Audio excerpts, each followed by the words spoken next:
Dr. Neva, Professor Hayes, Governor Stevenson, Mr. Meany, distinguished guests, ladies and gentlemen, I accept your nomination, and I am proud of it.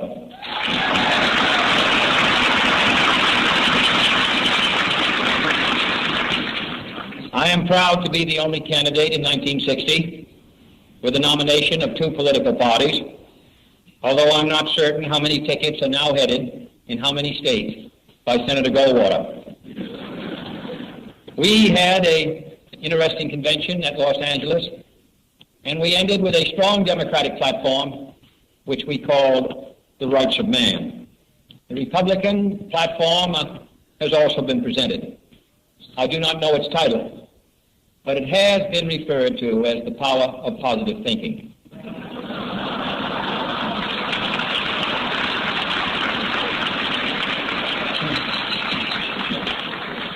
I do not regard the title of liberal as an honorary degree. I regard it as a license to preach the gospel of liberalism across this country.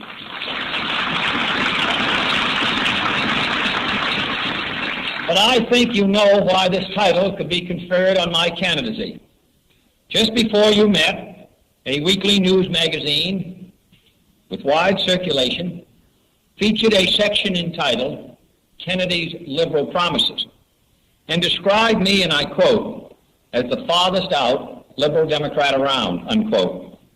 While I am not certain of the beatnik definition of farthest out, I am certain that this was not intended as a compliment. And last week, as further proof of my credentials, a noted American clergyman was quoted as saying that our society may survive in the event of my election, but it certainly won't be what it was. I would like to think he was complimenting me, but I'm not sure he was.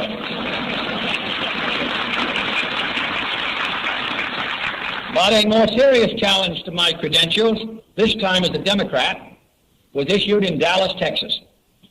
In his address to a large gathering of Texas Republicans, and there are no pure breed any place in the United States, Mr. Nixon complained that what he called the party of Schlesinger, Galbraith, and Bowles was not the party of Jefferson, Jackson, and Wilson. I do not agree. But I have no intention of issuing a similar challenge to my opponent's credentials.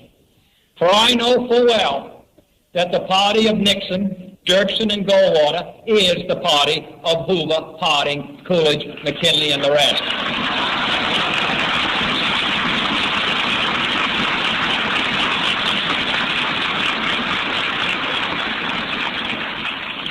The final proof is the old political adage that you can tell a friend by the enemies that he makes. And by this standard, you and I are the closest of friends. For Mr. Nixon and Mr. Dirksen and Mr. Mott and Mr. Goldwater don't like my liberal policies, I'm glad to say, any more than they do yours. They are fighting a rearguard action against the 20th century, and they fear that our time is coming and theirs is going. I do not mean to say that the fight is wholly between the Democratic and the Republican parties. Those of you who are here tonight are proof of the fact that some of the best friends that the Democrats have are not in the Democratic Party.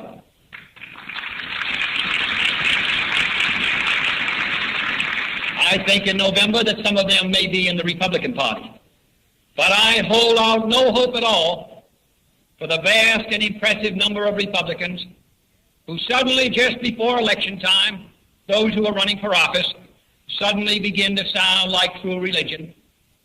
8 years ago on this occasion, Adlai Stevenson called this quadrennial outburst of affection, that pause in the Republican occupation, known as the liberal hour.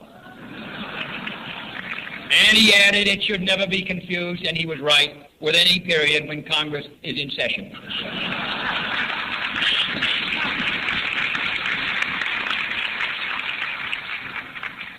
What do our opponents mean when they apply to us the label liberal? If by liberal they mean, as they want people to believe, someone who is soft in his policies abroad, who is against local government, and who is unconcerned with the taxpayer's dollar, then the record of this party and its members demonstrate that we are not that kind of liberal. But if by a liberal they mean someone who looks ahead and not behind, someone who welcomes new ideas without rigid reactions, someone who cares about the welfare of the people, their health, their housing, their schools, their jobs, their civil rights and their civil liberties, someone who believes that we can break through the stalemate and suspicions that grip us in our policies abroad, if that is what they mean by a liberal, then I'm proud to say that I'm a liberal.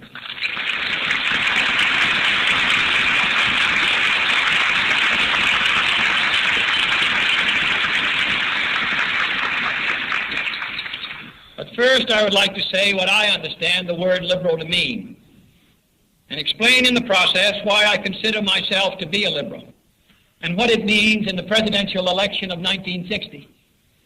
In short, having set forth my views, I hope for all time 2 nights ago in Houston, on the proper relationship between church and state, I want to take this opportunity to set forth my views on the proper relationship between the state and the citizen. This is my political credo.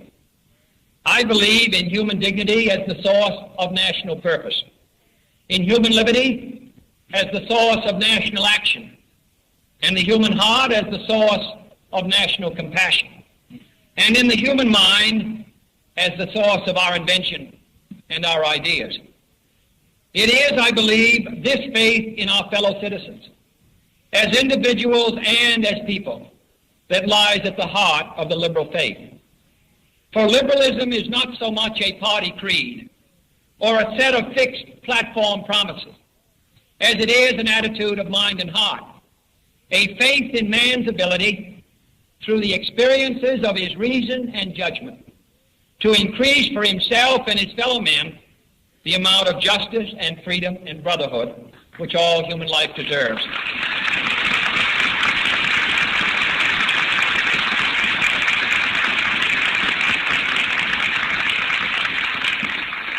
I believe also in the United States of America, in the promise that it contains and has contained throughout our history, of producing a society so abundant and creative, and so free and responsible, that it can not only fulfill the aspirations of its citizens, but serve equally well as a beacon for all mankind. I do not believe in a superstate. I see no magic to tax dollars, which are sent to Washington and then returned. I abhor the waste and incompetence of large-scale federal bureaucracies in this administration, as well as in others. I do not favor state compulsion when voluntary individual effort can do the job and do it well. But I believe in a government which acts, which exercises its full powers and its full responsibilities. Government is an art and a precious obligation. And when it has a job to do, I believe it should do it. And this requires not only great ends, but that we propose concrete means of achieving them. Our responsibility is not discharged by an announcement of virtuous ends. Our responsibility is to achieve these objectives with social invention, with political skill, and executive vigor. I believe for these reasons that liberalism is our best and our only hope in the world today.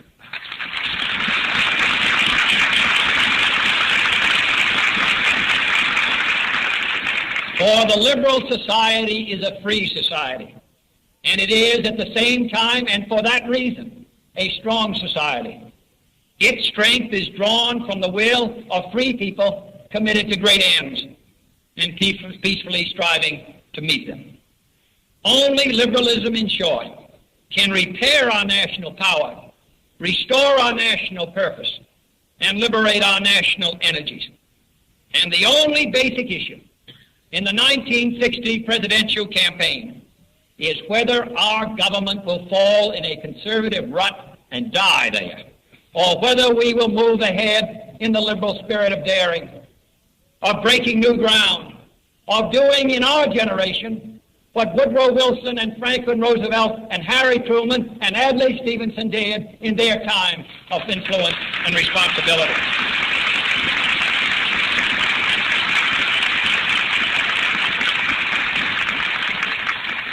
Our liberalism has its roots in our diverse origins. Most of us are descended from that segment of the American population which was once called an immigrant minority. Today, along with our children and grandchildren, we do not feel minor. We feel proud of our origins, and we are not second to any group in our sense of national purpose. For many years, New York represented the new frontier to all those who came from the ends of the earth to find new opportunity and new freedom.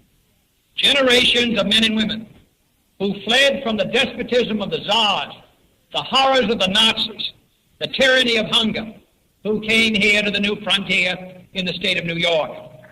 These men and women, a living cross-section of American history, indeed a cross-section of the entire world's history of pain and hope, made of this city not only a new world of opportunity, but a new world of the spirit as well.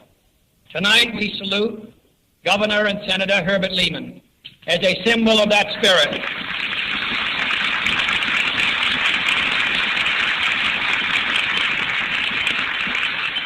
And as a reminder that the fight for full constitutional rights for all Americans is a fight that must be carried on in 1961. Many of these same immigrant families produced the pioneers and builders of the American labor movement. They are the men who sweated in our shops, who struggled to create a union, who were driven by longing for education for their children and for their children's development. They went to night schools. They built their own future, their union's future and their country's future, brick by brick, block by block, neighborhood by neighborhood. And now in their children's time, suburb by suburb. Tonight we salute George Meany as a symbol of that struggle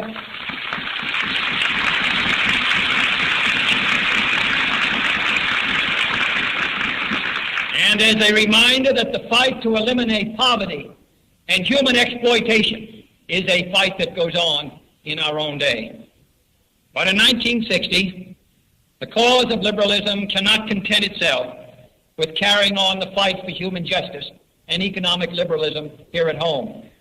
For here and around the world, the fear of war hangs over us every morning and every night. It lies expressed or silent in the minds of every American. We cannot banish it by repeating that we are economically first or that we are militarily first, for saying so doesn't make it so. More will be needed than goodwill missions, or talking back to Soviet politicians, or increasing the tempo of the arms race. More will be needed than good intentions, for we know where that paving leads.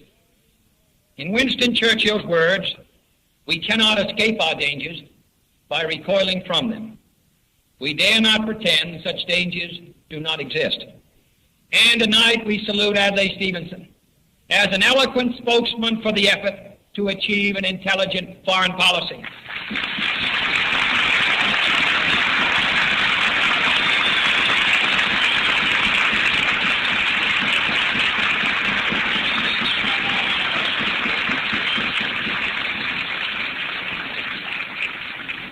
Our opponents would like the people to believe that in a time of danger, it would be hazardous to change the administration that has brought us to this time of danger. I think it would be hazardous not to change. I think it would be hazardous to continue 4 more years of stagnation and indifference at home and abroad, of starving the underpinnings of our national power, including not only our defense, but our image abroad as a friend. This is an important election. This is an important election in many ways, as important as any in this century. And I think that the Democratic Party and the Liberal Party here in New York, and those who believe in progress all over the United States, should be associated with us in this great effort.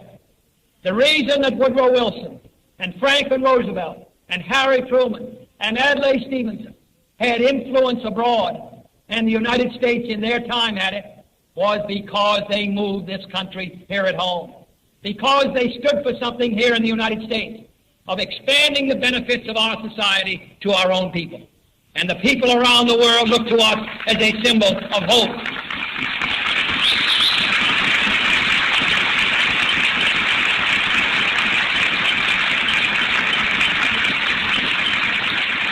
I think it is our task to recreate that same atmosphere in our own time. Our national elections have often proved to be the turning point in the course of our country. I am proposing that 1960 be another turning point in the history of the great republic. Some pundits are saying that it's 1928 all over again. I say it's 1932 all over again.